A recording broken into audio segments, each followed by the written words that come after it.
আপনারা এখন দেখছেন সনাতন মিডিয়া প্লাস। ভাগবতের এই শ্লোক আমাদের কি বললেন? কুলম পবিত্রম। কোনো কুলে কোনো বংশে যদি একজন কৃষ্ণ ভক্ত জন্মগ্রহণ করেন, ভাগবত বললেন ওই কুলের ওই বংশের কোনো ভয় নাই। একজন কৃষ্ণ ভক্ত যদি কোনো বংশে জন্মগ্রহণ করেন, ওই একজন কৃষ্ণ ভক্তের গুণে ওই কুল ওই বংশ উদ্ধার হয়ে যায়। তাই যেই কুলেই জন্মগ্রহণ করুক, যদি কৃষ্ণ ভক্ত হতে পারে, তাহলে কৃষ্ণ ভক্তির গুণে সেই কুলকেই সে উদ্ধার করতে পারে। প্রমাণ হলো বানর। বানর কোনোদিন গোবিন্দকে লাভ করতে পারে? সেই বানর কুলে জন্মগ্রহণ করেছিলেন হনুমান। এমন হনুমানের ভক্তি ছিলেন যে বানর হয়েও সে হলেন রামের সর্বশ্রেষ্ঠ ভক্ত। পক্ষীকুলে জন্মগ্রহণ করলেন গরুর, পাখি হয়ে জন্মালেন গরুর পাখি। আর এমন তার ভক্তি, সে হয়ে গেলেন নারায়ণের বাহন। সর্প, সাপ। আমার সাপের তো বিষ ছাড়া কিছু নেই। হ্যাঁ, সাপের তো বিষ ছাড়া কিছু নেই, সর্ব অঙ্গেই ওর বিষ। কিন্তু সেই সর্পকুলে জন্মগ্রহণ করলেন অনন্ত। জানেন, ভগবান নারায়ণ কোনো সোনার বিছানায় ঘুমায় না, কোনো সোনার খাটে ঘুমায় না, পুষ্পের খাটে, কোনো ফুলের খাটে ঘুমায় না। নারায়ণ কিসে ঘুমায়? আছো অনন্ত শয্যায় যোগ নিদ্রায়।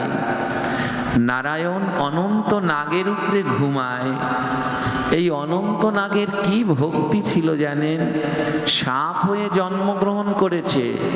আপনি যেই কুলেই জন্মগ্রহণ করেন, আপনার যদি চেতনা জাগ্রত থাকে, তাহলে আপনি গোবিন্দ পাবেন। আর যদি চেতনা জাগ্রত না হয়, তাহলে মানুষ হয়েও কোনো লাভ নেই। আমরা মানব কুলে জন্মগ্রহণ করেছি, কিন্তু চেতনা জাগ্রত নেই। তাই মানব হয়েও গোবিন্দকে পাওয়া সম্ভব নয়। তাই যেই কুলেই জন্মাক, সবার আগে চেতনা জাগ্রত থাকতে হবে। আপনি সারা জীবন কৃষ্ণ নাম করলেন, কিন্তু মৃত্যু সময়ে আপনি কৃষ্ণকে ভুলে গেলেন, সারা জীবনের কৃষ্ণ নাম আপনার বিফল। তাই প্রতিদিন গোবিন্দের কাছে এই প্রার্থনা করা উচিত, হে গোবিন্দ, আমি শেষের দিন পর্যন্ত যেন তোমায় মনে রাখতে পারি। যখন আমার দেহ থেকে প্রাণ পাখিটা যাবে, আমার বদনে যেন তোমার নাম উচ্চারিত হয়। ও গোবিন্দ, আমার যেন সেই চেতনা থাকে। তাই মনে রাখবেন, পশু হোক, পাখি হোক, মানুষ হোক, যাই হোক, যদি চেতনা জাগ্রত না থাকে, তাহলে কোনোদিন গোবিন্দ লাভ করা যায় না। সাপ হয়ে জন্মালেন অনন্তনাগ।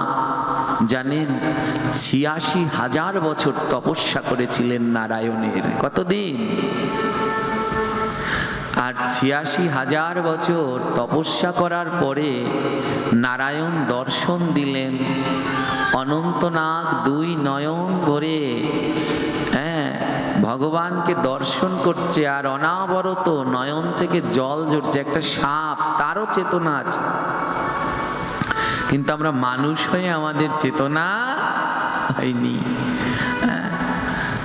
নয়ন থেকে জল ঝরছে। ভগবান বললেন, অনন্ত, বর চাও। তুমি সর্প হয়েও আমায় ডাকলে, আজ তুমি যা চাইবে আমি তাই দেব।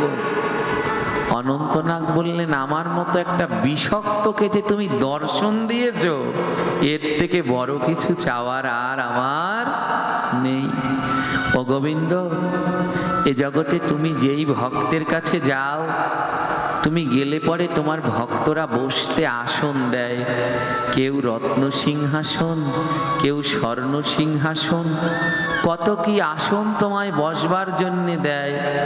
অনন্তনাগ বললেন, গোবিন্দ, আমি যে তোমায় বসতে দেব সেই সামর্থ্যটুকুও আমার নেই। আমি যে সাপ, আমি কিসে তোমায় বসতে দেব? আমি তোমায় বসতে দেওয়ার মতো আমার সামর্থ্য নেই। অনন্তনাগের বিশাল বড় একটা দেহ, সেই দেহটাকে গোল করে পাকিয়ে দিলেন। আর গোল করে পাকিয়ে দিয়ে বললেন, প্রভু, তুমি না আমায় বর দিতে চাইলে? বর চাও? তা তুমি যদি আমায় কোনো বর দিতে চাও, তাহলে তুমি এত কষ্ট করে এসেছো, একবার আমার এই দেহটার উপরে একটু বসে যাও গোবিন্দ। এত কষ্ট করে এসেছো তুমি, তোমায় বসার মতো তো আমার কিচ্ছু নেই, তাই আমার দেহটাই তোমায় দান করলাম। এই দেহের উপরে তুমি একবার বসে যাও, তোমার চরণটা আমার দেহের উপরে দিয়ে যাও। গোবিন্দকে কি দান করবেন? ভগবানের কাছে কি দান করবেন? ভগবানের মন্দিরে গিয়ে মানত করেন, প্রভু, মায়ের মন্দিরে মানত করেন, মা যদি ভালো হয় তোমাকে একটা বেনারসি দান করব, তোমাকে মিষ্টি দান করব, তোমাকে বাতাসা দান করব, তোমাকে সোনার চেইন দান করব, সোনার চোখ দান করব। কিন্তু আসল দান কি? যখন রাধারানী অষ্ট সখীদের নিয়ে মথুরায় দধি দুগ্ধ বিক্রি করতে যাচ্ছে, আর রাস্তায় গোবিন্দ দাঁড়ি হয়েছে, সেই সময় রাস্তা পারাপার করতে হলে জমিদারি প্রথার সময়ও ছিল, রাস্তায় কর দিতে হতো। হ্যাঁ, যারা ওই দেখবেন জমিদার ছিল, তাদের রাস্তায় কর দিতে হতো। রাধারানী যখন দধি দুগ্ধ নিয়ে বিক্রি করতে যাচ্ছেন, তখন কৃষ্ণ দাড়ি হয়ে রাস্তায় দাঁড়ালেন। আর কৃষ্ণ দাড়ি হয়ে রাস্তায় দাঁড়িয়ে দান চাইলেন। রাধারানী এবং সখীদের বললেন, দান দাও। তো বললেন, কি দান চাই? গোবিন্দ বললেন, দেহদান। হে রাধে, হে সখীগণ, দেহদান। সখীগণ বললেন, হ্যাঁ, দান তো দেব, বলো কি দান চাই? গোবিন্দ আবার বললেন, দেহদান। সখীগণ বলল, আরে বলবে তো, কি চাও সেটা তো বলবে। গোবিন্দ বলল, দেহদান। সখীগণ বুঝতে পারলেন না গোবিন্দ কি চাইলেন, কিন্তু রাধারানী বুঝলেন গোবিন্দ দেহদান বলতে এই দেহটাকেই বললেন দান করে দাও। দেহদান, এই দেহটাই গোবিন্দকে দান করে দাও।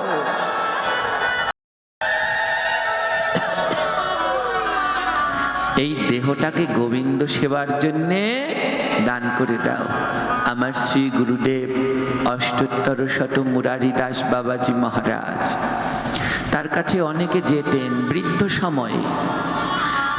সময়ে যে কান্নাকাটি করতেন। সংসার তো বড় যন্ত্রণার জায়গা, এখানে কোনো শান্তি নেই। যে একবার জড়িয়ে গেছে সে আর এই জাল থেকে মুক্তি পায় না।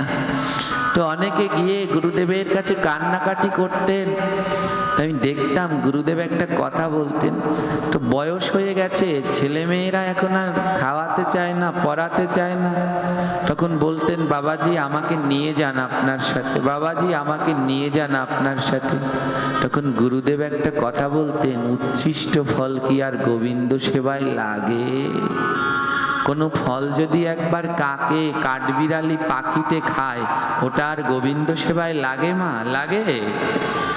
ভগবান বললেন দেহদান, কিন্তু এই দেহটা এমন উচ্ছিষ্ট হয়ে গেছে, ছেলের সেবা, মেয়ের সেবা, স্বামীর সেবা, স্ত্রীর সেবা, হ্যাঁ, ভাইয়ের সেবা, বন্ধুর সেবা, কতজনের সেবায় লাগতে লাগতে আমার গোবিন্দের সেবায় আর লাগা হলো না। তাই এই দেহটা আর গোবিন্দের নামে দান করা হলো না, এ দেহ উচ্ছিষ্টই রয়ে গেল। অনন্তনাগ তার দেহটাকে বিছিয়ে দিলেন, প্রভু একবার আমার এই দেহটার উপরে তুমি বসে যাও, এত বড় দেহ দিয়েছ, কি করব এই দেহ দিয়ে? তুমি একবার আমার দেহের উপরে বসে বিশ্রাম নিয়ে যাও। স্বয়ং নারায়ণ সেই অনন্ত নাগের উপরে উঠে বসে বললেন, অনন্ত, তোমার এই ভক্তি, তোমার এই নিষ্ঠা কোনোদিন বৃথা যাবে না। আমি কথা দিলাম, আমি বাসুদেব নারায়ণ, কেউ যদি আমায় সোনার বিছানা দেয়, রত্ন সিংহাসনও দেয়, আমি সেখানে শয়ন করব না। আজ থেকে এই অনন্ত নাগই হবে আমার শয়নের বিছানা। একটা সাপ হয়ে সেও গোবিন্দ পেল। তাই যেই কুলেই জন্মান, যদি কৃষ্ণ ভক্ত হতে পারেন তাহলে সেই কুল উদ্ধার। ওমা, অসুর হয়ে কোনোদিন গোবিন্দ পায়? অসুর কুলে জন্মে? অ্যান্সার আসবে না। অসুররা আবার পায় কি করে গোবিন্দ? অসুররাও গোবিন্দ পায়। অসুর কুলে জন্মগ্রহণ করেছিলেন প্রহ্লাদ। প্রহ্লাদের বাবার নাম কি? জোরে বলুন। অসুর ছিল না? তাহলে প্রহ্লাদ অসুর না? অসুর, কিন্তু এমন কৃষ্ণ ভজন করলেন, অসুর হয়েও জগতে শ্রেষ্ঠ ভক্ত হয়ে রইলেন। তাই যেই কুলে জন্মান, যদি কৃষ্ণ ভক্ত হন, সেই কুলই উদ্ধার। তাই ভাগবতের এই শ্লোক বললেন, কুলম পবিত্রম। কোনো কুলে যদি কৃষ্ণ ভক্ত জন্মে, ওই কুলের ভয় নাই, ওই কুল উদ্ধার হয়ে যায়। আর কি? জননী কৃতার্থা। জননী, যে মায়ের গর্ভে একজন কৃষ্ণ ভক্ত সন্তান জন্মায়, ওই মা কোনো সাধারণ মা না, ওই মাকে বলা হয় রত্নগর্ভা মা। আর যে মায়ের গর্ভে কৃষ্ণ ভক্ত জন্মায়, সেই মা হয় কৃতার্থা। মনে রাখবেন, আমাদের শাস্ত্রে বলছে একজন কৃষ্ণ ভক্ত সন্তান মাতা পিতাকে উদ্ধার করতে পারে। কে পারে উদ্ধার করতে? কৃষ্ণ ভক্ত সন্তান। কিন্তু আমাদের একটা ব্যাধি আছে, আমরা মনে করি বংশে যদি ছেলে না হয় তাহলে মা বাবার কোনো উদ্ধার নেই। যাদের দুটো মেয়ে আছে, তিনটা মেয়ে আছে, সে মা বাবার মন খুব খারাপ। আমার ছেলে নেই, আমার মুখাগ্নি করবে কে? আমায় উদ্ধার করবে কে? একটা কথা জেনে রাখুন, ছেলে কিংবা মেয়ে কেউ আপনাকে উদ্ধার করতে পারবে না। ভাগবত বললেন আপনাকে উদ্ধার করতে পারবে কৃষ্ণ ভক্ত সন্তান। আর কৃষ্ণ ভক্ত সন্তান সে ছেলেও হতে পারে, মেয়েও হতে পারে। তাই কৃষ্ণ ভক্ত সন্তান তৈরি করুন, ছেলে মেয়ের আশা বাদ দিন। যদি কৃষ্ণ ভক্ত সন্তান তৈরি করতে পারেন, এই জীবনেও আপনার শান্তি, আর পরজীবনেও আপনার শান্তি। তাই প্রত্যেক ঘরে ঘরে কৃষ্ণ ভক্ত সন্তান তৈরি হোক। আজ কৃষ্ণ ভক্ত সন্তানের বড় অভাব। কেন অভাব? কারণ মাটি ভালো না হলে কোনোদিন ফসল ভালো হয় না। হয় কি? জোরে বলেন, হয়? এই মাটি ভালো না হলে ফসল ভালো হবে চাষ করলে? আবার মাটি ভালো না হলে সন্তানটিও ভালো হয় না। অর্থ বুঝেছেন? মাটি ভালো না হলে ফসল ভালো হয় না, আবার মাটি ভালো না হলে সন্তানটিও ভালো হয় না। দুটো মাটি, একটা আপনারা বসে আছেন ওটাও মাটি, আর আমাদের এই পাশে যারা আছে এরাও মা। এই মাটি যদি ভালো না হয় তাহলে তাদের সন্তানটিও ভালো হয় না। তাই মা জগতের প্রথম গুরু হলেন মা। তাই সবার আগে ভালো হতে হবে নিজের মাকে। আমাদের শাস্ত্র বললেন মাতা গুরু পিতা গুরু, গুরু জ্যেষ্ঠ ভাই, তার থেকে বড় গুরু ভজন করলে পাই। তাই জগতের প্রথম গুরু হলো মা। তাই মায়ের শিক্ষা হলো আসল শিক্ষা। মা সন্তানকে ছোটবেলা থেকে যেই শিক্ষা দেবে, সন্তান সেই শিক্ষাই বড় হবে। এই যে আপনাদের বললাম, অনেকে হয়তো মনে কষ্ট পেয়েছেন মাথায় কাপড় দিতে। কেন বললাম জানেন মা? আজ আমাদের ধর্মের খুব বেহাল অবস্থা। এক একটা গ্রামে, এক একটা পাড়ায় কয়েক মাস পর পর আমাদের ধর্মের বোনদের খুঁজে পাওয়া যায় না। হ্যাঁ, বোনেরা নেই, চলে গেছে, মেয়ে বাড়ি থেকে চলে গেছে। বাপ মা গিয়ে থানায় ডায়েরি লেখায় আমার মেয়ে হাইজেক হয়েছে, কিন্তু আসলে কোনো হাইজেক টাইজেক কিছুই হয়নি। 1-2 মাস পরে খবর বের হয় পাশের গ্রামের কালু অথবা লালুর হাত ধরে মেয়ে পালিয়ে গেছে। হ্যাঁ, পাশের গ্রামের কালু লালুর হাত ধরে চলে গেছে।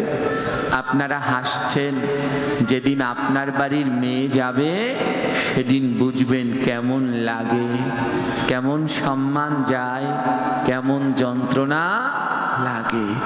তাই সন্তানদের হাতে গীতা তুলে দিন, প্রতিদিন সন্তানদেরকে গীতা পাঠ শিখান, সকলের কণ্ঠে তুলসীর মালা তুলে দিন। ওই গলায় যদি মালা থাকে অন্যায়ের কথা ভাবতে পারে না। তাই কুলম পবিত্রম, যদি কুল ধন্য হয় এক কৃষ্ণ ভক্ত মায়ের গুণে, এক কৃষ্ণ ভক্ত সন্তানের গুণে, জননী কি তারটা মা ধন্য হয় এক কৃষ্ণ ভক্ত সন্তানের গুণে। আমরা আমাদের সন্তানদেরকে গীতা ভাগবত পাঠ শিখাই না, কিন্তু অনেক পড়াশুনো শিখাই। ওই পড়াশুনো শিখাতে গিয়ে ধর্মীয় আচরণটা শিখাই না, যার জন্যে ভয়ঙ্কর অবস্থা অপেক্ষা করছে।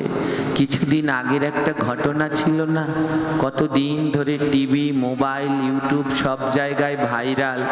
ঢাকায় একটা মা মারা গেছে, 9 দিন হয়ে গেছে, জানতো না তার ছেলে মেয়েরা। শুনেছেন? ওই মায়ের 4টা সন্তান ছিল। কয়টা? 3টা ছেলে, 1টা মেয়ে। 4 সন্তানের মধ্যে 3 জনই BCS ক্যাডার, আর মেয়েটা হাই স্কুলের টিচার।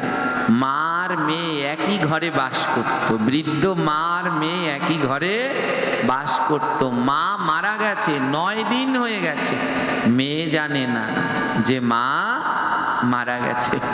3টা ছেলে আছে বড় বড় পোস্টে, এক ছেলে সচিব, আরেকটা ছেলে বাংলাদেশের সব থেকে বড় বিদ্যাপীঠ বুয়েটের টিচার। কিন্তু তার মা মারা গেছে, 9 দিন হয়ে গেছে, তারা জানেই না তাদের মা মারা গেছে। একজন মাকে কতখানি কষ্ট করলে তার 3টা ছেলেকে BCS কমপ্লিট করানো যায় বোঝেন? কত রাত সেই মা ঘুমায়নি, জেগে জেগে ছেলে মেয়েদেরকে পড়িয়েছিলেন। কিন্তু ওই মায়ের বড় দুর্ভাগ্য, মৃত্যুকালে না সেই ছেলেদের পেলেন, না সেই মেয়েকে পেলেন। মরে পড়ে আছে 9 দিন ধরে।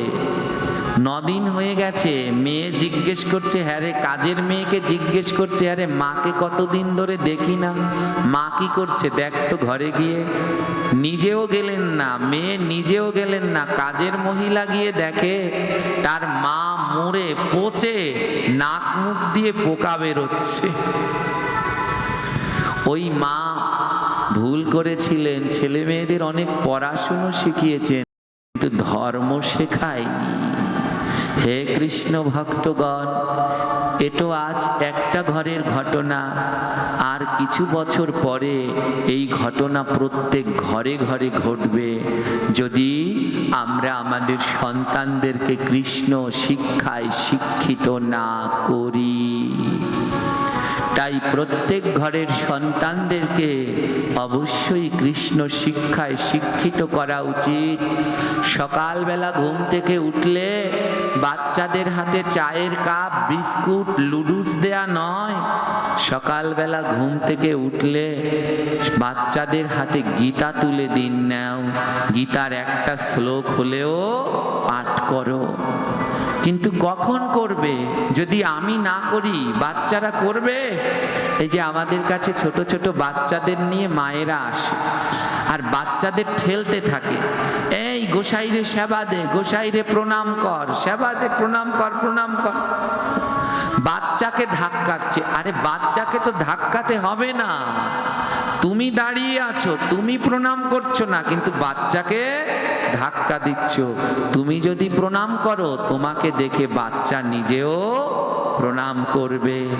তাই সকাল বেলায় যদি আমার মায়েরা বাবারা সবাই ঘুম থেকে উঠে ঠাকুর ঘরে 2 মিনিটের জন্যেও যায়, আর গীতাটা হাতে নিয়ে যদি একটু গীতার একটা শ্লোক পাঠ করে, ওটা দেখে তাদের সন্তানরাও সেই শিক্ষায় শিক্ষিত হয়ে তারাও প্রতিদিন ঠাকুর ঘরে যাবে।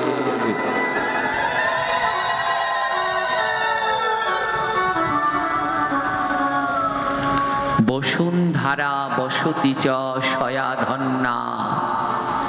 একজন কৃষ্ণ ভক্ত জন্মগ্রহণ করলে মা বসুন্ধরাও ধন্য হয়ে যায়। এই বসুন্ধরার উপরে অনেক পাপ, তাই মা বসুন্ধরা প্রতিদিন কেঁদে কেঁদে গোবিন্দের কাছে মিনতি জানায়, ও গোবিন্দ, আরেকজন কৃষ্ণ ভক্ত সন্তান এই পৃথিবীতে পাঠাও, কারণ আমি বসুন্ধরা, আমি মুক্তি হই ভক্তের চরণ ধুলিতে। তাই তুমি যদি আরেকজন কৃষ্ণ ভক্ত পাঠাও, তাহলে আমি আরেকজন কৃষ্ণ ভক্তের চরণ ধুলি পাব। তাই মা বসুন্ধরা ধন্য হয়ে যায় যদি একজন কৃষ্ণ ভক্ত পায়। বসুন্ধরা সয়াধন্যা বসতি চ সয়াধন্যা। যার বাড়ির পাশে একজন কৃষ্ণ ভক্ত বাস করে সেও ধন্য, কারণ শাস্ত্রে লিখেছে, কৃষ্ণ ভক্তের বাতাস যদি লাগে কারো গায়, শত জন্মের পাপ তার দূর হয়ে যায়। বলে কোন কৃষ্ণ ভক্তের বাতাস যদি গায়ে লাগে, তোমার 100 জন্মের পাপ দূর হয়ে যাবে। তাই আপনার বাড়ির পাশে যদি একজন কৃষ্ণ ভক্ত থাকে, তাহলে তার বাতাস যদি প্রতিদিন আপনার গায়ে উড়ে গিয়ে লাগে, আপনার 100 জন্মের পাপ দূর হয়ে যাবে। বলে কৃষ্ণ ভক্তের আর কি কোনো গুণ আছে? আমার গোবিন্দ বলে আছে, কৃষ্ণ ভক্তের চরণে ধুলি যে বা মাখে অঙ্গে, প্রাণ গোবিন্দ বলে আমি থাকি তার সঙ্গে। বলে কেউ যদি কৃষ্ণ ভক্তের চরণ ধুলি অঙ্গে মেখে নেয়, আমার গোবিন্দ বলছেন, আমি সবাইকে ছেড়ে গেলেও যে ভক্তের ধুলায় অঙ্গে মাখে, আমি তাকে ছেড়ে যাই না, আমি তার সঙ্গে সঙ্গে থাকি। বলে কৃষ্ণ ভক্তের আর কি কোনো গুণ আছে? বলে আছে কি? কৃষ্ণ ভক্তের অঙ্গ পরশ যে করে একবার, সার্থক জন্ম তার হইবে এবার। বলে কেউ যদি একবার কৃষ্ণ ভক্তকে বুকের মাঝে জড়িয়ে ধরে পরশ করে, শুধু একবার যদি জড়িয়ে ধরতে পারো, তাহলে এই জন্ম তোমার সার্থক হয়ে গেল। এই জন্মের আর ভয় নাই। বলে কৃষ্ণ ভক্ত পাবো কোথায়? বিচার করবে না কে কৃষ্ণ ভক্ত আর কে কৃষ্ণ ভক্ত না। অনেকে বলে, বাবা আপনারা বলেন ভক্তের সাথে আলিঙ্গন করতে, আলিঙ্গন করতে গিয়ে দেখি গা থেকে পেঁয়াজের গন্ধ, রসুনের গন্ধ, বিড়ির গন্ধ করছে। এটা ভাবা যাবে না। তোমার নাককে বলতে হবে, ও নাক তুমি দূষিত। এ জগতে সবাইকে কৃষ্ণ ভক্ত ভাবতে হবে। আমার মহাপ্রভুর শিক্ষা, তৃণদপি শুনি চেনা তরুরিব সহিষ্ণুনা অমানিন মানদেন কীর্তনিয়া সদা হরি।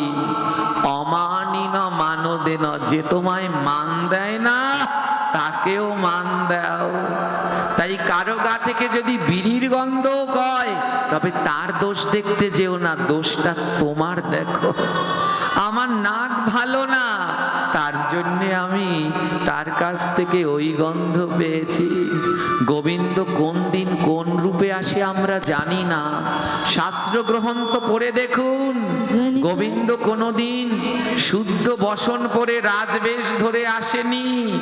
কোন সময় ভক্তকে পরীক্ষা করতে পাগল হয়ে এসেছে, কোন সময় ভক্তকে পরীক্ষা করতে কাঙাল হয়ে এসেছে, কোন সময় ভক্তকে পরীক্ষা করতে ভিখারি হয়ে এসেছে, কোন সময় ভক্তকে পরীক্ষা করতে কুষ্ঠ রোগী সেজে এসেছে। তাই গোবিন্দ যে কোন রূপে আসে আমরা তা জানি না। তাই কোনোদিন ভেদবাদ করতে নাই, তাই কোনোদিন ভেদবাদ করবেন না যে কে ভক্ত আর কে ভক্ত না। তাই গ্রন্থ বললেন, ভক্তের পরশ যদি করে কেউ একবার, সফল এই জন্ম তার।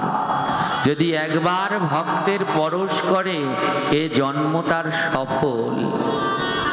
তাই এই মানব জীবন ধন্য করুন, কৃষ্ণ ভক্তের সঙ্গ করুন। আর কৃষ্ণ ভক্ত হতে হলে সবার আগে দরকার মাতার পিতা। একজন মাতা পিতাই পারে তার ভক্তকে, তার সন্তানকে কৃষ্ণ ভক্ত করে তৈরি করতে। হে কৃষ্ণ ভক্তগণ, এই ভাগবত পাঠ তখনই সার্থক, এই ভাগবত পাঠ তখনই ধন্য, এই ভাগবত পাঠ তখনই কৃতার্থ, যখন এই ভাগবত পাঠ শুনে মানব জীবনে কাজে লাগবে। যতক্ষণ পর্যন্ত এই ভাগবত পাঠ শুনে মানব জীবনে কোনো কর্মে আমরা লাগাতে পারবো না, ততক্ষণ পর্যন্ত এই ভাগবতের মূল্য কোনো নেই। আজ আমাদের প্রত্যেক ঘরে ঘরে বৃদ্ধ মা বাবাদের যন্ত্রণা। 100টা ঘরের মধ্যে 80টা ঘরে বৃদ্ধ মা বাবাদের যন্ত্রণা। যখন মা বাবার বয়স বেড়ে যায়, সন্তানরা আর তাদের দেখতে চায় না। তখন তাদের জ্বালা মনে হয়, কবে এই বৃদ্ধ মরবে, কখন এই মা বাবাকে তখন আর মা বলে না, বাবাকে তখন আর বাবা বলে ডাকে না, বুড়া বলে, বুড়ি বলে। হ্যাঁ, আমি অনেক জায়গায় দেখেছি নিজের সন্তান এসে স্ত্রীকে জিজ্ঞেস করছে বুড়া খাইছে, নিজের বাবাকে বুড়া বলছে, মাকে বুড়ি বলছে। এ যে কি যন্ত্রণা, যে মাকে সন্তান এমন বলে সে বোঝে। তাই একটা কথা জেনে নিন, আজ আপনারা মায়ের মন্দিরে বসেছেন, মা কালীর মন্দিরে বসেছেন। এই মা কালীর পুজো সেদিনই ধন্য হবে যেদিন গর্ভধারিণী মায়ের পুজো করতে পারবে। আজ ভোলে বাবার মন্দিরে বসেছেন, এই ভোলানাথ শিবশম্ভু বাবার পূজা সেদিনই ধন্য হবে যেদিন নিজের পিতাকে পূজা করতে পারবেন। যতদিন পর্যন্ত মাতা পিতার পূজা করতে না পারবেন, ততদিন পর্যন্ত যতই কালী পুজো করেন, শিব পুজো করেন, কোনো লাভ হবে না। একটা বাস্তব উদাহরণ শুনুন। ভারতে মধ্যপ্রদেশে উজ্জয়িনীতে শিপ্রা নদীর তীরে বাস করতেন ইতিহাসের বিখ্যাত রাজা বিক্রমাদিত্য। সবাই হয়তো কম বেশি নাম শুনেছেন রাজা বিক্রমাদিত্যের। আজও আছে সেই জায়গাটি, যদি যান একবার গিয়ে দর্শন করে আসবেন। রাজা বিক্রমাদিত্যের প্রতিষ্ঠিত মা কালীর মন্দির। রাজা বিক্রমাদিত্য মা কালীর পরম ভক্ত ছিলেন। রাজা বিক্রমাদিত্য ছিলেন মা কালীর পরম ভক্ত। রাজা বিক্রমাদিত্য মা কালীকে এত ভালোবাসতেন জানেন, মায়ের জন্যে বিশাল বড় সুরম্য মন্দির করেছেন। রাজার ঘরে 90 বছরের বৃদ্ধ মা বাবা ছিল, কিন্তু রাজা তার ঘরে যেতেন না। মা কালীকে পাওয়ার জন্যে সারাদিন ওই মা কালীর মন্দিরে পড়ে থাকতেন, কিন্তু ঘরে বৃদ্ধ মা বাবা আছে, মা বাবাকে দেখতে যেতেন না। একটা কথা জেনে রাখুন, মা বাবার ভজনা না করলে কোনোদিন কালী ভজেন আর কৃষ্ণ ভজেন কিছুই পাওয়া যায় না। আমাদের সমাজে অনেকেই আছে নতুন নতুন মা বাবাকে রেখে চলে যায় সংসার ত্যাগ করে। হ্যাঁ, সংসার ত্যাগ করে চলে যায়, আর মা বাবা ধর্ম পালন করবার জন্যেই ত্যাগ করে চলে যায়, কিন্তু মা বাবা কষ্টে থাকে। সংসার ত্যাগ করে তখনই সন্তান যেতে পারে যদি মা বাবা স্ব ইচ্ছায় তাকে অনুমতি প্রদান করে। সংসারে থেকেও কৃষ্ণ পাওয়া যায়, কে বলেছে যায় না? তাহলে প্রহ্লাদ, ধ্রুব তারা সংসার করতেন না, তারাও সংসার ছেড়ে চলে যেতেন। অনেকেই বলে আমার মা ভক্ত না, আমার বাবা ভক্ত না, তার জন্যে আমি চলে এসেছি, আমি বাবার হাতে খাবো না, মায়ের হাতে খাবো না, মা ভক্ত না, বাবা ভক্ত না। বাবা ভক্ত না, তার জন্যে যদি সংসার ছেড়ে সব ছেড়ে চলে যেতে হতো, তাহলে সবার আগে যেতেন প্রহ্লাদ। তার বাবাও ভক্ত ছিল না, কিন্তু প্রহ্লাদ যায়নি। কেন সংসার ছেড়ে চলে যাচ্ছেন? ধর্ম প্রচার করতে তো, অন্যকে সাধু বানাতে তো। নিজের ঘরের খুঁটি যদি সাধু তৈরি না করতে পারেন, বাইরে গিয়ে কেমন করে অন্যদের সাধু বানাবেন? তাই সবার আগে নিজের ঘর থেকেই শুরু করা উচিত। রাজা বিক্রমাদিত্যের ঘরে বৃদ্ধ মা বাবা, কিন্তু রাজা তার মা বাবাকে দেখতে যেতেন না। সারা দিন মা কালীর পুজো করতেন। দীর্ঘ 30 বছর ধরে রাজা বিক্রমাদিত্য মায়ের অর্চনা করতেন। মা কালীর জন্য সুরম্য মন্দির তৈরি করেছেন। মা কালীর জন্য স্বর্ণ দিয়ে খাট তৈরি করেছেন। মা ঘুমাবেন, তার জন্য খাট বানিয়েছেন কি দিয়ে? স্বর্ণ দিয়ে। মায়ের জন্য ভোগের থালা বানিয়েছেন স্বর্ণ, তাতে বিভিন্ন হীরা মণি মুক্তা খচিত সোনার থালা মা কালীর জন্য বানিয়েছেন। সোনার গ্লাস বানিয়েছেন। মা কালীকে এত ভালোবাসতেন রাজা বিক্রমাদিত্য। শুধু তাই নয়, মা কালীর জন্য একটি পুকুরও খনন করেছে। আমরা তো কতজনকেই মাকে ভালোবাসি, কিন্তু মা কালী স্নান করবে এর জন্য কেউ পুকুর খুঁড়েছি? রাজা বিক্রমাদিত্য মা কালী স্নান করবে বলে একটা পুকুরও তৈরি করেছেন। আজও সেই পুকুর আছে। এবং শুধু পুকুর নয়, রাজা বিক্রমাদিত্য পৃথিবীর সমস্ত তীর্থ ঘুরে সমস্ত তীর্থের পবিত্র জল এনে ওই পুকুরে ঢেলেছেন, যেন মা কালী প্রতিদিন ওই পুকুরে স্নান করেন। এত ভালোবাসতেন মা কালীকে, আর এত মায়ের নাম ভজন করতেন। কিন্তু জানেন, দীর্ঘ 30 বছর ধরে মায়ের আরাধনা করছেন, কিন্তু বুঝতেই পারছে না যে মা তার সেবা গ্রহণ করছে কি করছে না। প্রতিদিন ওই সোনার থালা গেলাসে করে মা কালীকে কত অন্ন ব্যঞ্জন, ছানা, ননি, মাখন খেতে দেয়, কিন্তু বুঝতেই পারছে না মা কালী তার ভোগ গ্রহণ করছে কি করছে না। মা কালী তার ভোগ গ্রহণ করছে কি করছে না কিছুই বুঝতে পারছে না। দীর্ঘ 30 বছর কেটে গেল। রাজা ঘুম আসে না। রাত্র 1টা-2টো বাজে। রাজা মন্দিরের দরজায় বসে আছে। হঠাৎ দেখলেন রাজা আকাশ থেকে অপরূপ সুন্দরী 2টো নারী নেমে আসছে।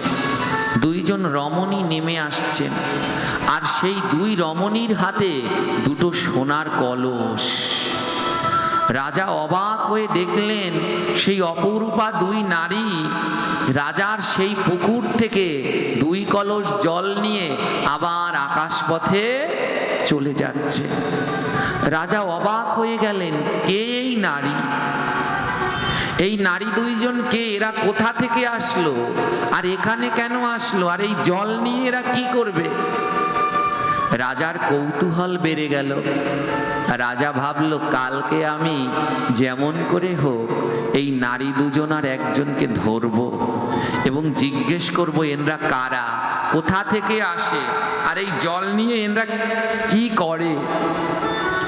রাজা কি করলেন, শান বাঁধানো ঘাট বসার থাকে না, ওই বসার নিচে একটা ফাঁকা জায়গা থাকে না ঘাটে, পুকুর পাড়ে। রাজা কি করলেন, ওই ঘাটের নিচে, ওই খাটরের নিচে লুকিয়ে রইলেন। বলে, আজ যদি জল নিতে আসে আর খপ করে চরণটা জড়িয়ে ধরব। এই দুই নারী যে কোনো সাধারণ নারী না, তা তো আমি বুঝতে পেরেছি, আকাশ থেকে নেমে আসছে।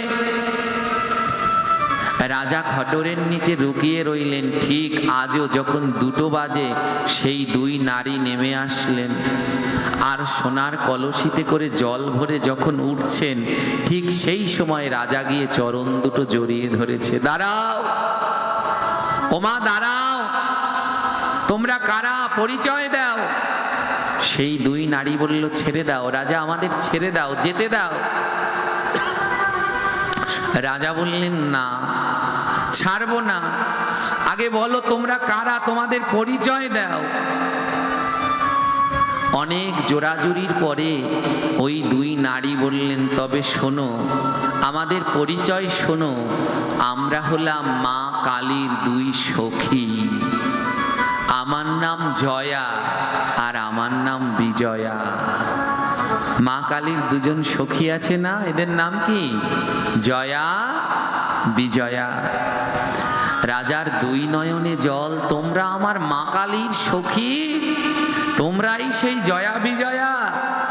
সেই দুই রমণী বললেন, হ্যাঁ রাজা বিক্রমাদিত্য, আমরাই সেই সখী জয়া আর বিজয়া। রাজা কৌতূহলে বললেন, মাগো, ও জয়া মা, ও বিজয়া মা, তোমরা এই কলসিতে করে জল নিয়ে কি করো? সেই জয়া বিজয়া বলল, রাজা, তোমার পুকুরের জল দিয়ে আমাদের মা কালী প্রতিদিন স্নান করেন। ওমা, মা কালীও তো বৈষ্ণব, মা কালী হলেন পরম বৈষ্ণব, তাই মা যারা বৈষ্ণব তারা ব্রহ্ম মুহূর্তে স্নান করেন। তাই ওই জয়া বিজয়া 2টোর সময় জল নিতে আসেন, মা কালী 4টার সময় স্নান করেন, 3টার সময় স্নান করেন। 3টার সময় যে স্নান, একে বলে দেব স্নান। তো বলছে, আমরা তোমার পুকুর দিয়ে জল নিয়ে মাকে স্নান করাই। রাজার তো আরো আনন্দ, কি বললে, তার মানে আমার পুকুরটা কাজে লেগেছে, আমি যে মায়ের জন্য পুকুর তৈরি করেছি, মা আমার পুকুরের জল দিয়ে স্নান করে। রাজার আনন্দ আর ধরে না। রাজা জয়া বিজয়াকে বললেন, জয়া বিজয়া মা, আমার একটা কাজ করে দেবে? জয়া বিজয়া বলল, কি কাজ? রাজা বললেন, মা কালীর কাছে একটু জিজ্ঞেস করবে, আমি মা কালীকে প্রতিদিন সোনার থালা গেলাসে করে ভোগ দেই। আজ 30 বছর ধরে মা কালীকে সোনার থালা গেলাসে ভোগ দেই, কিন্তু আজও আমি জানতে পারলাম না মা আমার ভোগ গ্রহণ করেছে কি না। তোমরা মায়ের কাছে একটু জেনে আসবে। জয়া বিজয়া বলল, কাল বলবো। 2টি কলসে করে জল নিয়ে জয়া বিজয়া চলে গেলেন, মা কালীকে স্নান করাচ্ছে। আর জয়া বিজয়া মা কালীকে বলছে, ও মা, তোমার ভক্ত বিক্রমাদিত্য জানতে চেয়েছে, আজ 30 বছর ধরে সোনার থালা গেলাসে তোমায় ভোগ দেয়, তুমি কি তার হাতে ভোগ খাও? মা কালী বলল, শোন জয়া বিজয়া, কাল সকালে গিয়ে বলে দিবি রাজা বিক্রমাদিত্যকে এই 30 বছরে কয়টা দিন। এর একদিনে মা কালীকে 8 বার করে ভোগ দিত। শাস্ত্র অনুসারে ভোগ দেওয়ার নিয়ম দিনে কয়বার? 8 বার। তাহলে 365 দিন গুণ করবেন, 30 বছরে কতবার মা কালীকে ভোগ দেয়া হয়েছে, কত কোটি বার। মা কালী বলে দিলেন, শোন জয়া বিজয়া, রাজা বিক্রমাদিত্যকে বলে দিবি এই 30 বছর ধরে ও আমায় যে ভোগ দিয়েছে, আমি একদিন তো দূরের কথা, এক বেলা ওর ভোগ গ্রহণ করি নাই। একদিন তো দূরের কথা, এক বেলাও আমি ওর ভোগ গ্রহণ করি নাই। জয়া বিজয়া কৌতূহল বশত বলল, কেন গ্রহণ করনি মা? মা কালী বললেন, ও ভোগ লাগাতে জানে না, ও ভোগ লাগাতে জানে না, তাই আমি ওর ভোগ গ্রহণ করিনি। পরের দিন জয়া বিজয়া গিয়ে বিক্রমাদিত্যকে বলল, শোনো, এই 30 বছরে একদিন তো দূরের কথা, এক বেলাও তোমার হাতে মা কালী খায়নি। কেন খায়নি জানো? তুমি ভোগ লাগাতে জানো না। এ কথা শুনে রাজার 2 নয়নে জল, যে 30টা বছর ধরে আমি 8 বেলা করে প্রতিদিন ভোগ লাগালাম, এক বেলাও মা গ্রহণ করলো না। আমি ভোগ লাগানোর নিয়ম জানি না। রাজা জয়া বিজয়াকে বললেন, মাগো, আমার আরেকটা উপকার করবে? জয়া বিজয়া বলল, কি বলো? বলে, মায়ের কাছ থেকে জেনে আসবে ভোগ লাগাতে কে জানে, মায়ের ভোগ লাগানোর নিয়ম কানুন কি, এটা কে জানে, আমি তার কাছে গিয়ে ভোগ লাগানো শিখব। তুমি একটু জেনে আসবে কার কাছে গেলে আমি ভোগ লাগানো শিখতে পারবো। জয়া বিজয়া বললেন, বেশ, জেনে আসবো। মা কালীকে স্নান করাচ্ছে আর বলছে, মাগো, রাজা জানতে চেয়েছে তোমার ভোগ লাগানোর নিয়ম কে জানে, কার কাছে গেলে রাজা জানতে পারবে যে তোমার কিভাবে ভোগ লাগাতে হয়। রাজা বলে দিলেন, মা কালী বলে দিলেন, শোনো, রাজাকে গিয়ে বলবে রাজার রাজ দরবারের পিছনে, ওমা দেখবেন বড় লোকদের বাড়ির পাশে ওয়াল থাকে, আর ওই ওয়ালের পাশে যারা গরিব দুঃখী তারা তাঁবু টানায়, তাঁবু টানিয়ে ওর পাশে ওয়ালের সাথে থাকে। মা কালী বললেন, রাজাকে বলবে রাজার বাড়ির পিছনে ওই ওয়ালের সাথে একটা তাঁবু টানিয়ে একটা ভাঙা ঝুপড়ি ঘরের মধ্যে এক মেথর থাকে, আমি প্রতিদিন ওই মেথরের হাতে খাই। ওই মেথর পূজার নিয়ম কানুন জানে, ওই মেথর সব মন্ত্র জানে। পরের দিন এসে জয়া বিজয়া রাজাকে বলল, রাজা, তোমার বাড়ির পিছনে তোমার দেয়ালের সাথেই একটা ভাঙা ঝুপড়িতে এক মেথর থাকে, ওই মেথর সব নিয়ম কানুন জানে, তুমি ওই মেথরের কাছে যাও। যদি মায়ের ভোগ লাগানো শিখতে চাও, মায়ের পূজা শিখতে চাও, তাহলে ওই মেথরের কাছে যাও। রাজা দেরি করলেন না, ছুটতে ছুটতে সেই মেথরের কাছে গেলেন। সন্ধ্যা হয়ে এসেছে। ওমা, ওই মেথর তো বোঝেন, লোকের বাড়িতে ময়লা আবর্জনা পরিষ্কার করে। ওই মেথরের ঘরে বৃদ্ধ মা আর বাবা আছে। ওই বৃদ্ধ মা বাবা অন্ধ, চোখে দেখতে পায় না, অনেক বয়স হয়ে গেছে, মায়ের গায়ে কুষ্ঠ রোগ হয়েছে, আর বাবা চোখে দেখতে পায় না। মায়ের গায়ে এমন কুষ্ঠ রোগ হয়েছে, মাঝে মাঝে পোকাও হয়ে গেছে। মেথরের স্ত্রী মেথরকে জানিয়ে দিয়েছে, শোনো, এক নয় তোমার মায়ের সাথে থাকতে হবে, নয় আমার সাথে থাকতে হবে। তোমার এই অন্ধ মা বাবা, এই কুষ্ঠ রোগে আক্রান্ত মা বাবার সাথে আমি থাকতে পারবো না। মেথর বললেন, স্ত্রীকে বললেন, শোনো সহধর্মিনী, যখন আমার কেউ ছিল না, শিশুকালে যখন আমার কেউ ছিল না, তখন আমার এই মাই আমার পাশে ছিল। তখন আমার পাশে কেউ ছিল না, আমার মা ছিল, বুকের মধ্যে আগলে রেখেছে। তাই আজ আমার মা অসুস্থ, তাই আমি মায়ের জন্যে তোমার জন্যে আমার মাকে ছাড়তে পারবো না। তোমার যদি মনে হয় তুমি চলে যেতে পারো, আমি আমার মা বাবার সাথেই থাকবো। ওই মেথরকে ছেড়ে তার স্ত্রী সন্তান সবাই চলে গেছে, কিন্তু মেথর তার বৃদ্ধ মাতা পিতাকে ছেড়ে যায়নি। কেন জানেন? ওই মেথর ছিল পরম কৃষ্ণ ভক্ত। এ জগতে যারা প্রকৃত কৃষ্ণ ভক্ত তারা কোনো দিন মা বাবাকে ছেড়ে যায় না।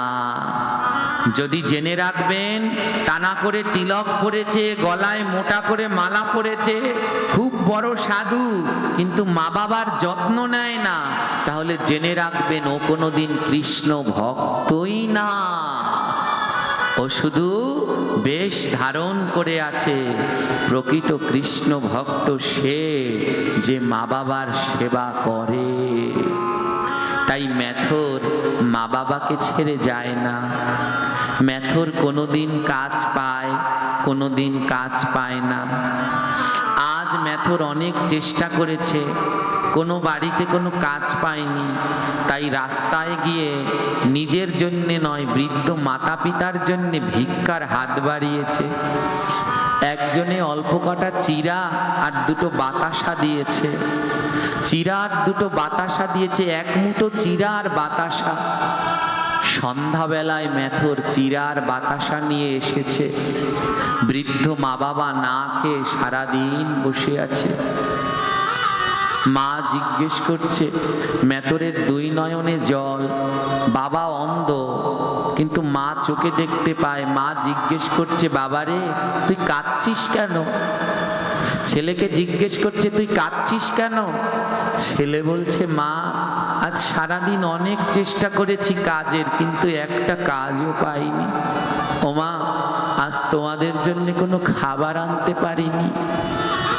সন্ধ্যার সময় ওই রাস্তায় দাঁড়িয়েছিলাম, এক মুঠো চিড়ে আর বাতাসা একজন দিয়ে গেছে, এইটুকু পেয়েছি, আর কিছু পাইনি। ওমা, মেথরের মাতা পিতাও ছিলেন পরম কৃষ্ণ ভক্ত। মেথরের মাতা পিতা বলল, বাবারে একদিন না খেয়ে থাকলে, পেট ভরে ভাত না খেয়ে থাকলে তাতে কিছু আসে যায় না, কিন্তু বাবারে একদিন কৃষ্ণ নাম না খেয়ে থাকলে মন বড় বেকুল হয়ে যায়। মন বড় বেকুল হয়ে যায়। বৃদ্ধ পিতা মাতা মেথরকে বলল, বাবা আমাদের পেট ভরে খাবার চাই না, বৃদ্ধ বয়স তো, আমাদেরকে একটু কৃষ্ণ নাম করে শোনা। আমরা তো অসুস্থ, আমরা তো পারি না সাধু সঙ্গে যেতে, আমাদেরকে একটু নাম করে শোনাবি। বৃদ্ধ মাতা পিতাকে ওই মেথর নাম করে শোনাচ্ছে।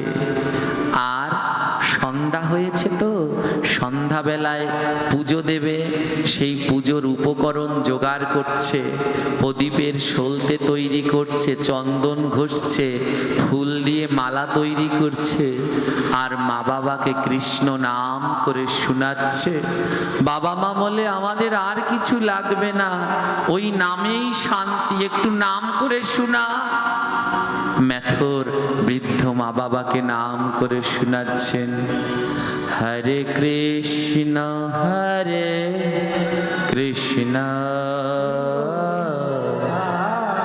কৃষ্ণ কৃষ্ণ হরে হরে, হরে রাম হরে রাম রাম রাম হরে হরে,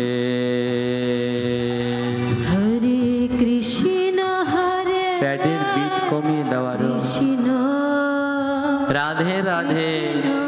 সবাই মিলে বদন ভরে, কেউ বদন বন্ধ রাখবেন না।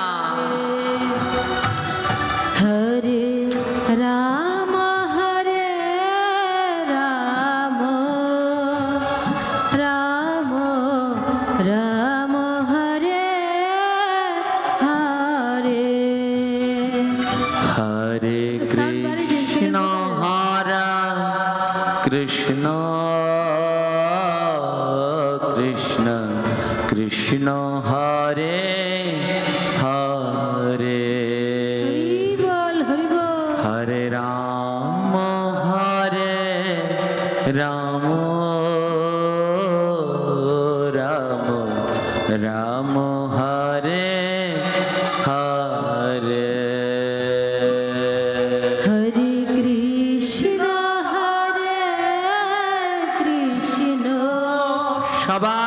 মিলে উচ্চ স্বরে বদন ভরে হরে হরে হরে রাম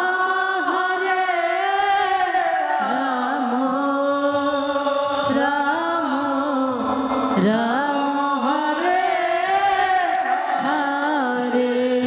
পুত্র কৃষ্ণ নাম করছে আর মাতা পিতা সেই মধুর হরিনাম শ্রবণ করছে। ওমা, এ জগতে তার বড় আনন্দ। এই পাঠের আগে একটা কীর্তন গাইতে হয়, পঞ্চতত্ত্ব কীর্তন। ওর মধ্যে দুটো লাইন আছে, পঞ্চপুত্র সঙ্গে ভজে রায় ভবানন্দ, আর 3 পুত্র সঙ্গে নাচে সেন শিবানন্দ। বলে সেই মাতা পিতার ভাগ্য ভালো, তাদের ঘরে কৃষ্ণ ভক্ত সন্তান হলো। হরে কৃষ্ণ হরে কৃষ্ণ কৃষ্ণ রাধে রাধে সবাই মিলে হরে রাম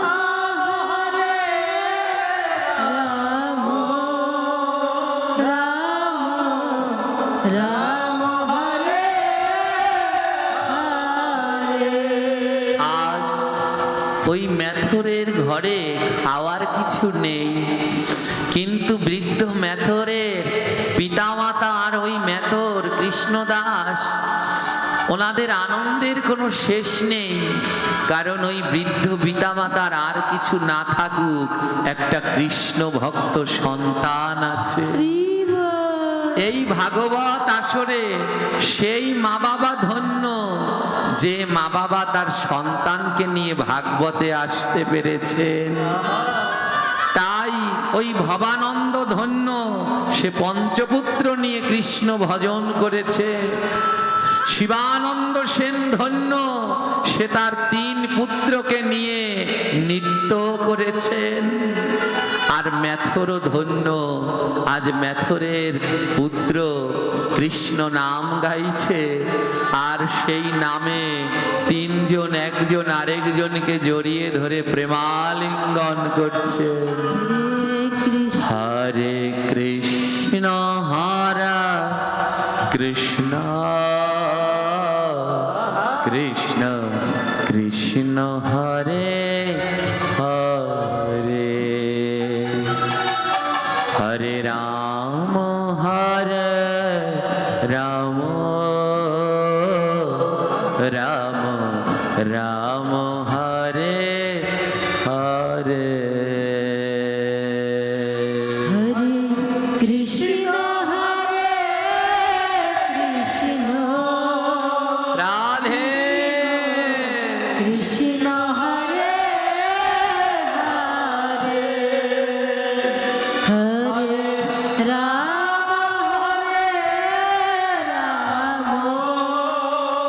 রাম হরে হরে। মাতা পিতা পুত্র 3 জনে মধুর কৃষ্ণ নাম গাইছে, আর 2 নয়ন থেকে অজর দ্বারায় পিচকারির মতো জল ঝরছে। ও মা, বলে এই কৃষ্ণ নাম করলে কি হয়? মহাজন বললেন, নামে নামি নামে। যদি গোবিন্দকে কেউ নামাতে পারো, ওই গোলক বৃন্দাবন থেকে নামিকে যদি কেউ নামাতে পারে, তাহলে তার নাম নাম। নামে নামি নামে, তাই কৃষ্ণ নাম করলে গোবিন্দ নেমে আসে, ভক্তের কাছে ধরা দেয়। বলে আমরা এত নাম করি, কই কৃষ্ণ তো আমাদের কাছে ধরা দেয় না। মহাজন বললেন, কৃষ্ণ সবার কাছে ধরা দেয় না। বলে কার কাছে ধরা দেয়? মহাজন বলে, কৃষ্ণ নামে ঝরে যার 2 নয়নে ধারা, তার কাছেই প্রাণ গোবিন্দ দেয় আমার ধরা। কৃষ্ণ হরে কৃষ্ণ সবাই মিলে বদন ভরে কৃষ্ণ হরে গৌর হরি গৌর হরি।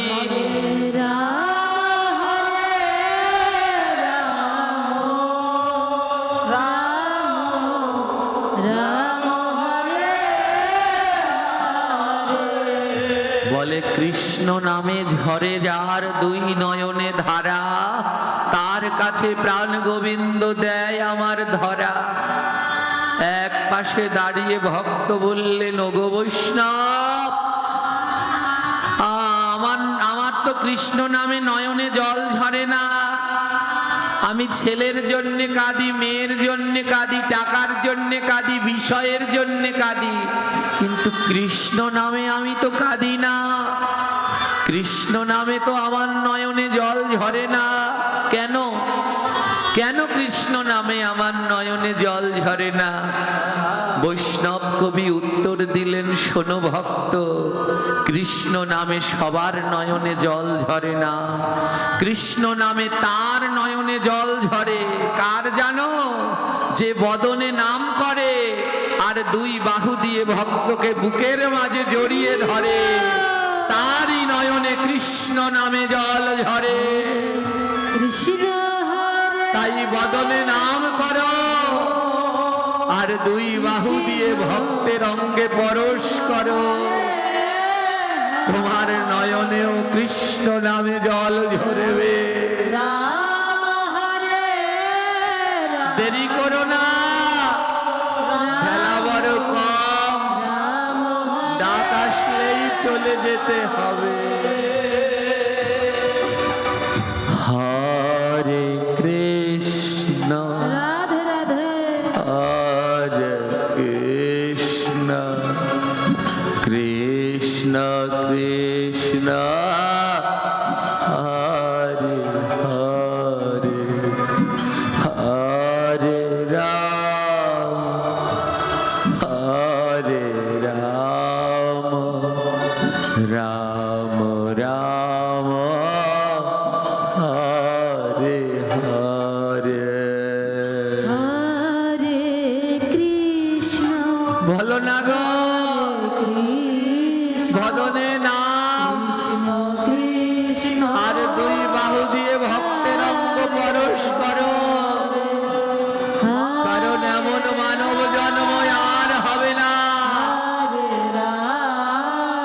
আজ মৃত্যুর নিকটবর্তী জায়গা শ্মশান ঘাটে দাঁড়িয়ে আছি। একদিন আসবে আপনি, আমি, আমরা সবাই এই শ্মশানে পুড়ে ছাই হয়ে যাব।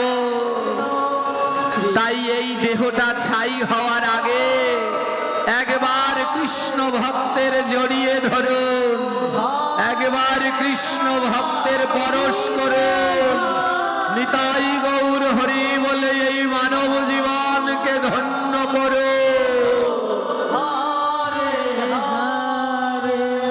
হরে কৃষ্ণ হরে কৃষ্ণ কৃষ্ণ কৃষ্ণ হরে হরে, হরে রাম হরে রাম, রাম রাম হরে হরে। হরে কৃষ্ণ হরে কৃষ্ণ কৃষ্ণ কৃষ্ণ হরে হরে। রাধে রাধে হরে রাম রাম রাম হরে হরে। হে কৃষ্ণ ভক্তগণ, আমাদের খুব কাছের আত্মীয়, আমাদের খুব কাছের আত্মীয়, কাছের আত্মীয়কে ঘরে আসতে কোনো অনুমতি লাগে না। লাগে? আপনার ঘরের পাশেই আপনার ভাই আছে, আপনার ভাইয়ের অনুমতি লাগবে ঘরে আসতে? জোরে বলেন, লাগে কি? এই মানব জীবনের কাছের আত্মীয়র নাম হলো মৃত্যু। কোনো অনুমতি নেবে না, যখন খুশি চলে আসবে। আজ রাতে এখান থেকে বাড়িতে গিয়ে ঘুমাবেন, কাল সকালে যদি ঘুম ভাঙে তো সকাল, আর যদি ঘুম না ভাঙে আপনার পরকাল। যদি কালকে আপনার ঘুম আর না ভাঙে আবার আপনাকে এখানে আসতে হবে, তবে এখানে আর বসতে পারবেন না। কাল ওইখানে শুয়ে চিতার আগুনে জ্বলতে হবে, নিভে যাবে আপনার সমস্ত দম্ভ, সমস্ত অহংকার, চলে যাবে আপনার সমস্ত অধিকার। সুন্দর দেহটা পুরে ছাই হয়ে যাবে।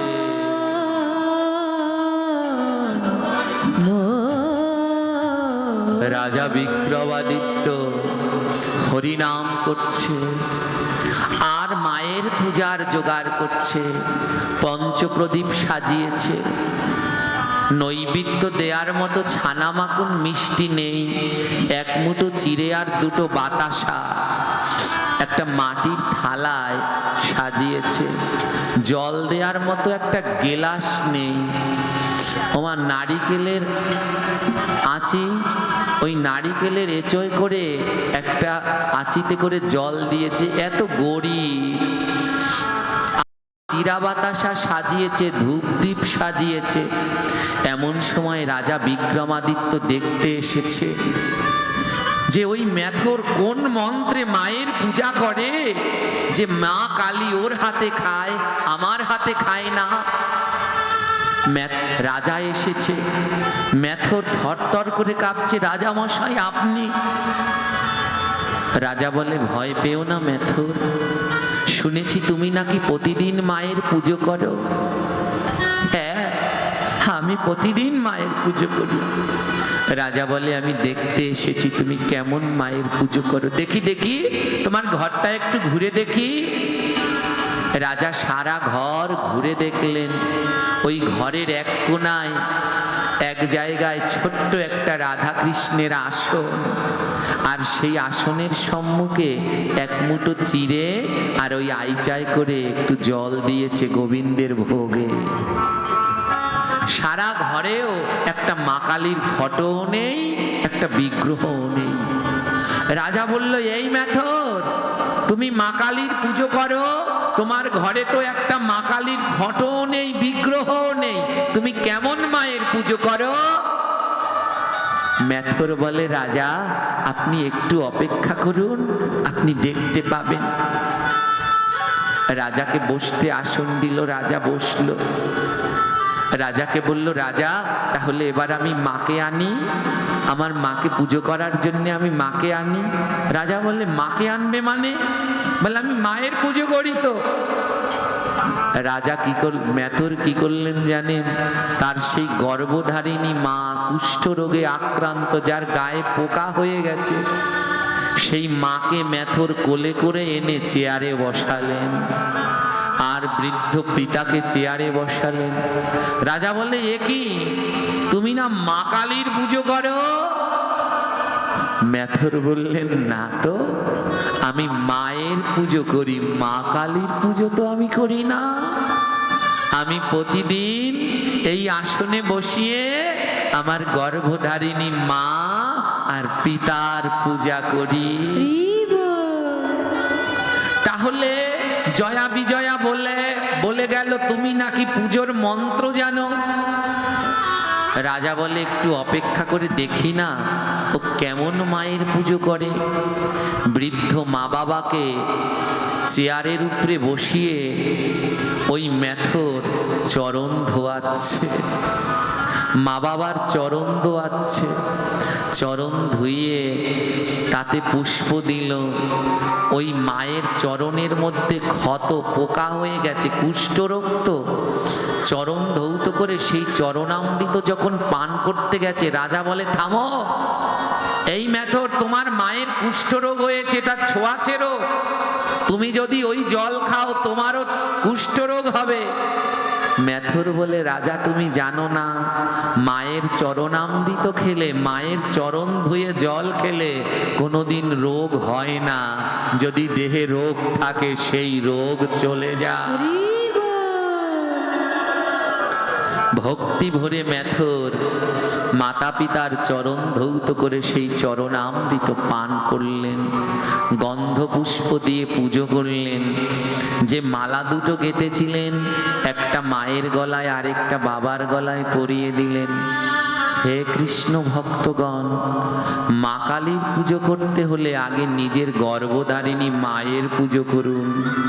ভোলে বাবার পুজো করতে হলে আগে জন্মদাতা পিতার পূজা করুন। এদের পূজা না করে এনাদের পূজা কোনোদিনই হবে না, কোনোদিনই হবে না। কি করলেন জানেন? তারপরে ওই যে গোবিন্দকে চিরা বাতাসা ভোগ দিয়েছে, ওরা তো কৃষ্ণ ভক্ত, গোবিন্দের প্রসাদ ছাড়া গ্রহণ করে না। ওই রাজা প্রতিদিন সোনার থালা গেলাসে মা কালীকে দিতেন, কিন্তু গোবিন্দের প্রসাদ দিতেন না। আর মা কালী গোবিন্দের প্রসাদ ছাড়া অন্য কোনো প্রসাদ গ্রহণ করে না। আজ মেথর সেই চিড়ে আর বাতাসা মেখে বৃদ্ধ মা বাবার মুখে তুলে দিচ্ছে। ও মা, ও বাবা, আমি তোমার অদম সন্তান, তোমার জন্য আজ ভালো কিছু আনতে পারিনি, এই চিড়ে বাতাসা এনেছি, একটু খাও না মা। ওই বদনে নাম করছে আর মা বাবার মুখে চিড়ে বাতাসা তুলে দিচ্ছে। হরে কৃষ্ণ হরে কৃষ্ণ কৃষ্ণ কৃষ্ণ হরে হরে, হরে রাম হরে রাম, রাম রাম হরে হরে। হরে কৃষ্ণ হরে কৃষ্ণ কৃষ্ণ কৃষ্ণ হরি বল, হরি বল। হরে রাম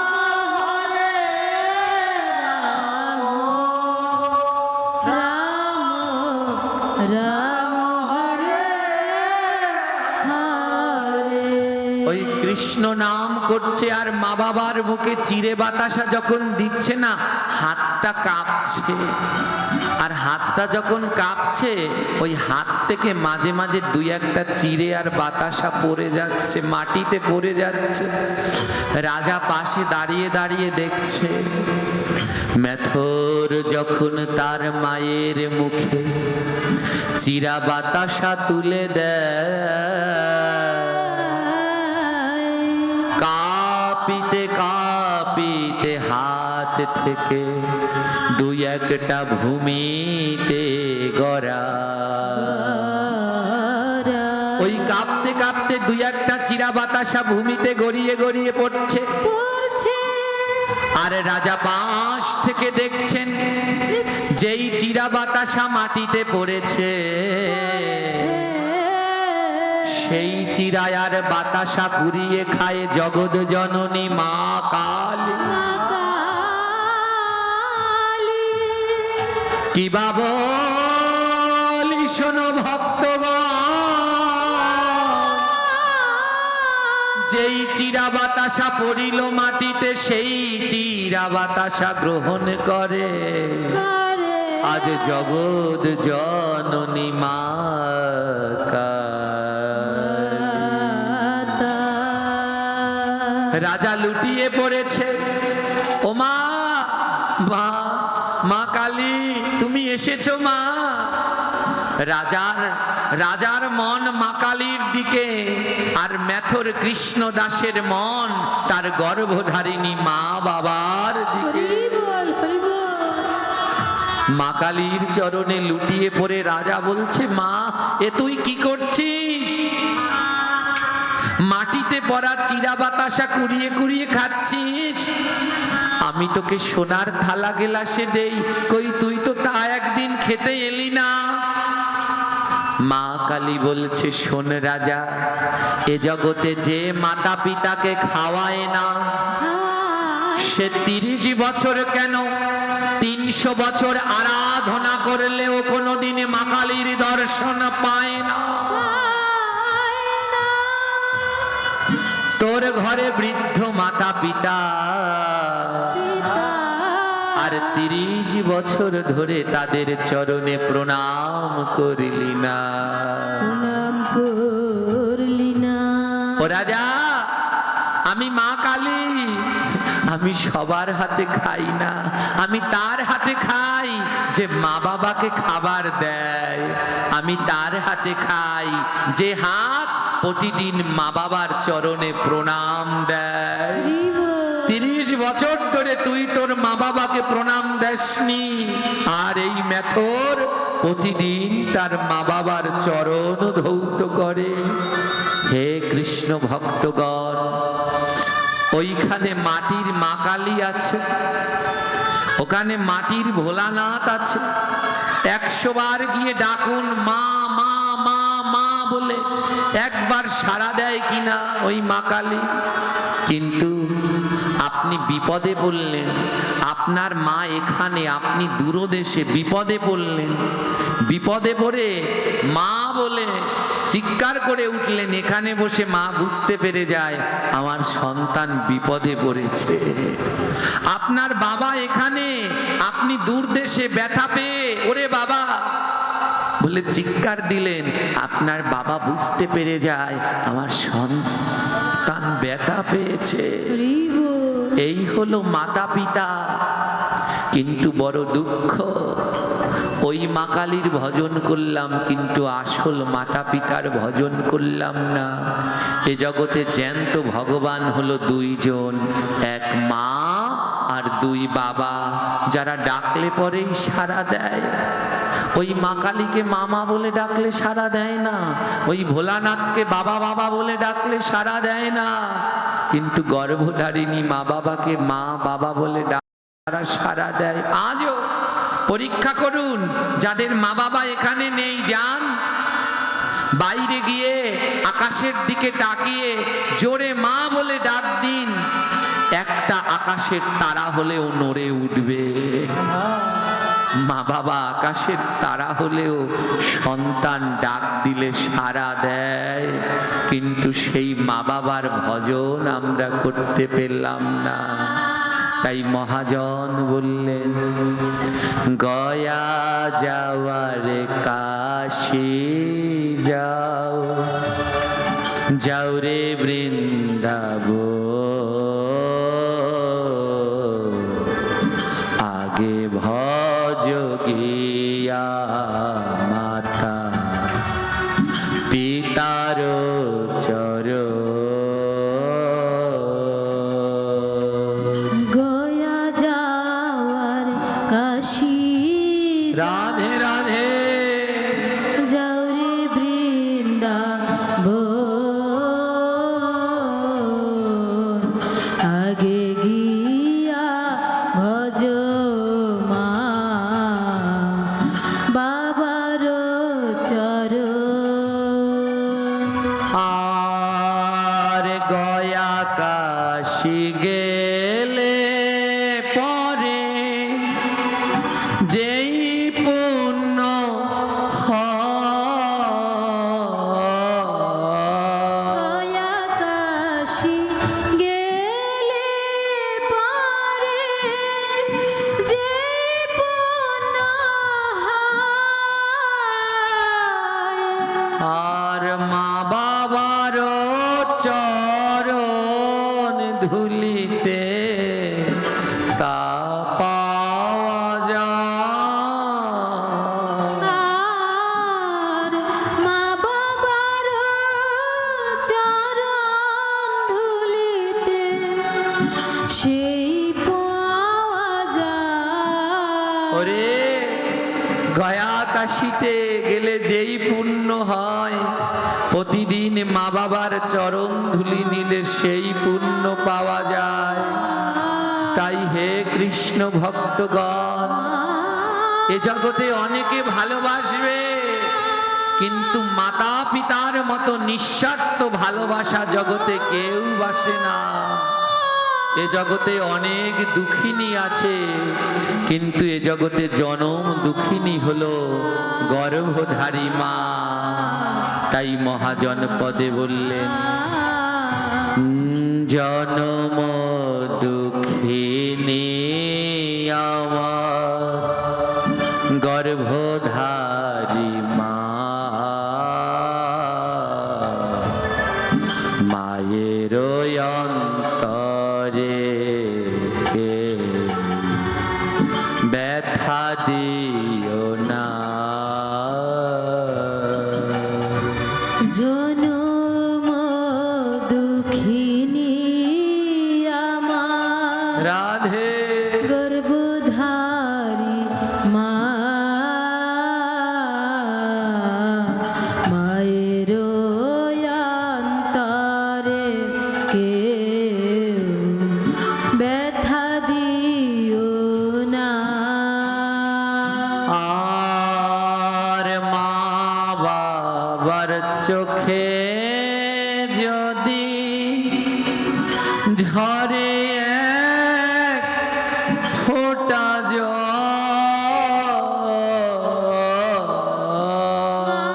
আর চোখে ঝরে যদি এক ফোঁটা জল,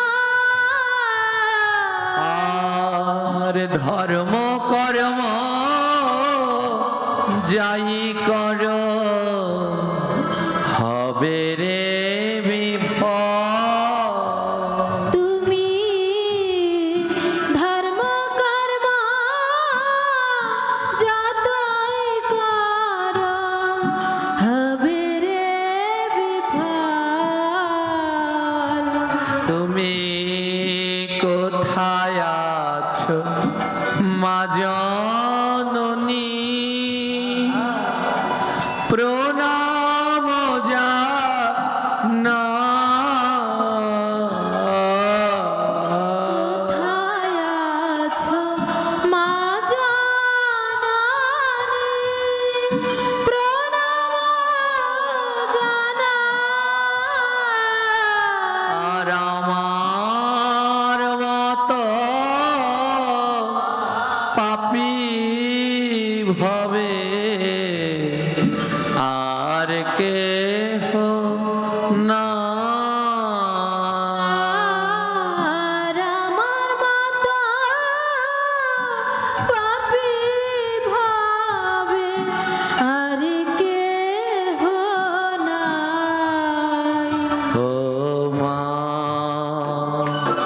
ও মা, হরিব ও মা, ও মা।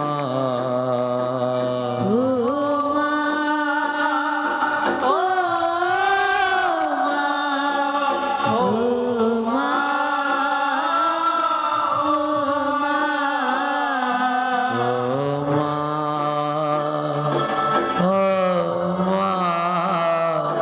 ও মা,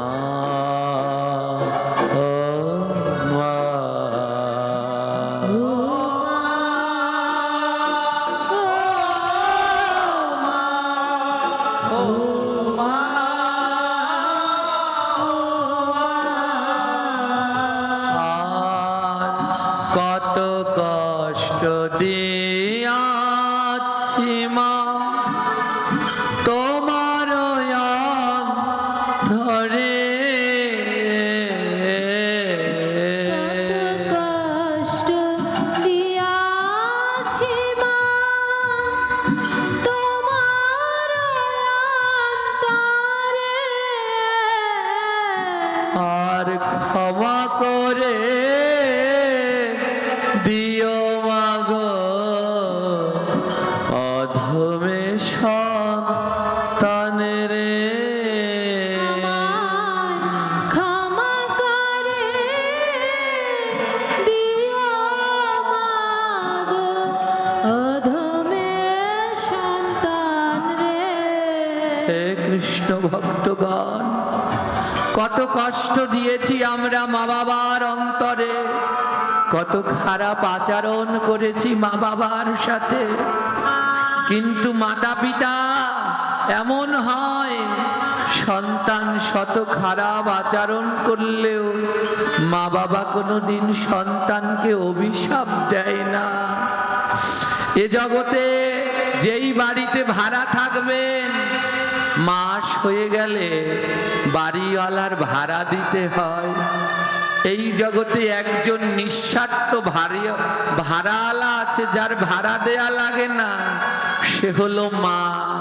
10 মাস 10 দিন গর্ভে রইলাম, কিন্তু বিনিময়ে আমাদের কাছে কিচ্ছু চাইলেন না।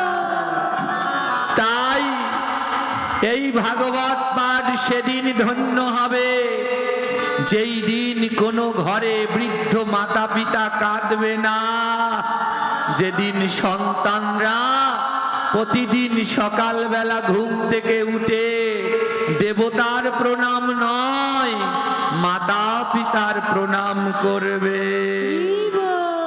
আজ এই আসরে তারা বড় ভাগ্যবান যাদের মাতা পিতা এই আসরে আছেন। সেই সন্তান বড় ভাগ্যবান যেই সন্তানের মা কিংবা বাবা এখানে বসে আছে, যার শ্বশুর কিংবা শাশুড়ি এখানে বসে আছে। যদি কারো মা কিংবা বাবা, শ্বশুর কিংবা শাশুড়ি এই আসরে বসে থাকে, তাদের চরণে অনুরোধ জানাই, আপনারা তো অনেক ভক্তের চরণ ধুলি নিলেন, একবার নিজের জায়গা থেকে উঠে গিয়ে নিজের মা বাবার চরণে প্রণাম জানান, শ্বশুর শাশুড়ির চরণে প্রণাম জানান, আপনার এই জীবন ধন্য হয়ে যাবে। তাই মহাজন পদে বললেন, তোমরা দেও দাও ভক্ত দেওয়া আমার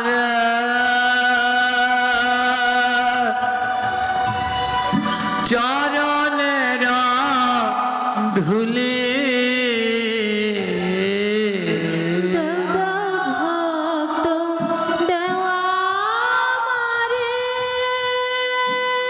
রাধে রাধে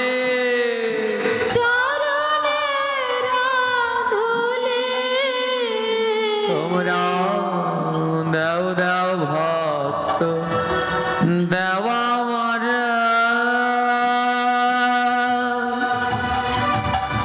চরণের ধুলি,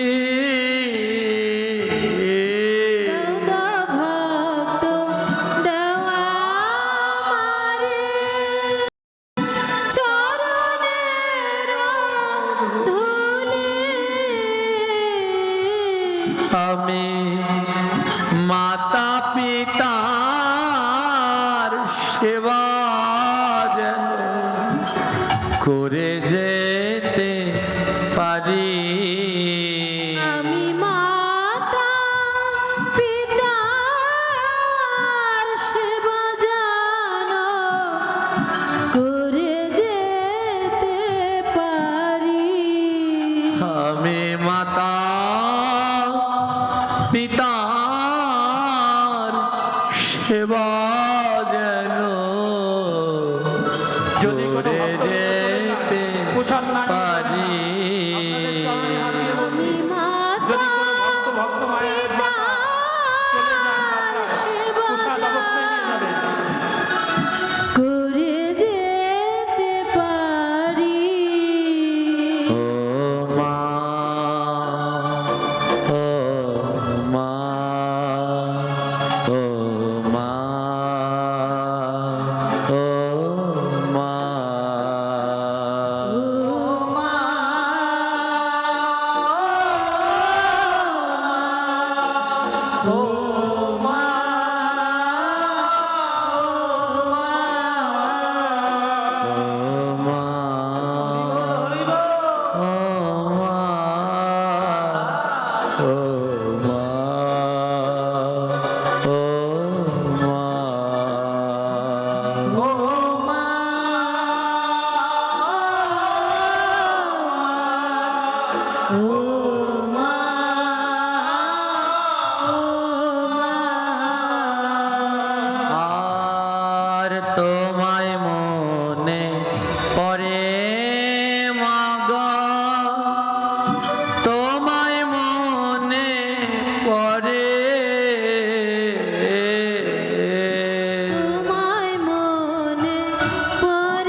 কৃষ্ণ ভক্তগণ, এই পৃথিবীতে অনেকের ভালোবাসা পাবেন, কিন্তু মাতা পিতার মতো এই ভালোবাসা আর কারো কাছে পাবেন না।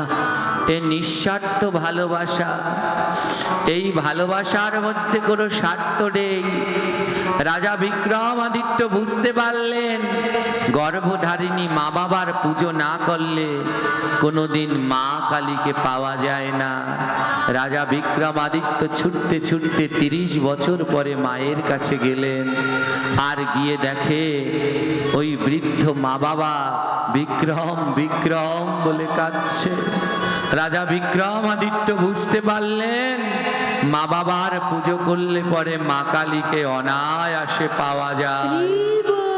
সেই দিন থেকে রাজা বিক্রমাদিত্য আর মা কালীর পুজো করলেন না, নিজের গর্ভধারিণী মাতা পিতার পুজো করলেন। তাই আজ এই ভাগবতী আসরে আপনাদের বলে দিতে চাই, কৃষ্ণ ভক্তি আরো বাড়বে, প্রচার আরো বাড়বে যদি সন্তানদের মাতা পিতার প্রতি শ্রদ্ধা থাকে। তাই এখনো যাদের মাতা পিতা ধরাধামে রয়েছে, দুটি রত্ন মা আর বাবা, তাই সময় থাকতে যত্ন নিন। যার চলে গেছে, যার মা বাবা নেই, সে জানে কি ধন হারিয়ে গেছে। তাই সময় থাকতে থাকতে এই রত্ন দুটির যত্ন আপনারা নিন। জয় নিতাই। আজ আমরা মায়ের মন্দিরে আছি, তাই মায়ের নাম করতে করতেই আজ হরিকথার বিশ্রাম, আদ্যকার এই ভাগবত পাঠের আয়োজন। এই কেউ উঠবেন না জায়গা থেকে। আদ্যকার এই ভাগবত পাঠের আয়োজন করা হয়েছে অত্র এলাকায় সকল প্রয়াত মাতা পিতার আত্মার শান্তি কামনায়, যারা এই শ্মশান ঘাটে চিরনিদ্রায় শায়িত রয়েছেন, সকলের শান্তি কামনায় আদ্যকার এই ভাগবত পাঠ হরিকথার আয়োজন। তাই আমরা সবাই মিলে তাদের উদ্দেশ্যে মঙ্গল প্রদীপ প্রজ্বলন করে গোবিন্দের কাছে প্রার্থনা করব। তাই সবার কাছে পৌঁছে দেয়া হচ্ছে দ্বীপ। আপনারা একজন আরেকজনের হাতে পৌঁছে দিন এবং সবাই মিলে একসাথে প্রদীপগুলো প্রজ্বলন করে ভগবানের উদ্দেশ্যে আরতি দেখাবেন।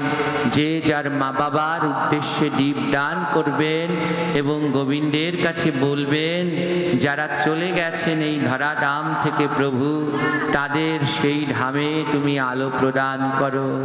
তাই সবাই মিলে একসাথে, যেখানে মায়ের নাম সেখানে আনন্দ ধাম, আনন্দম শুধু আনন্দ। যেখানে মায়ের নাম সেখানে আনন্দ ধাম, আনন্দম শুধু আনন্দ। আর যেখানে মায়ের নাম সেখানে আনন্দ ধাম, আনন্দম শুধু আনন্দ। সবাই একসাথে ধরান, বসে বসে, যার যার জায়গায় বসে বসে, কেউ দাঁড়াবেন না। আনন্দম শুধু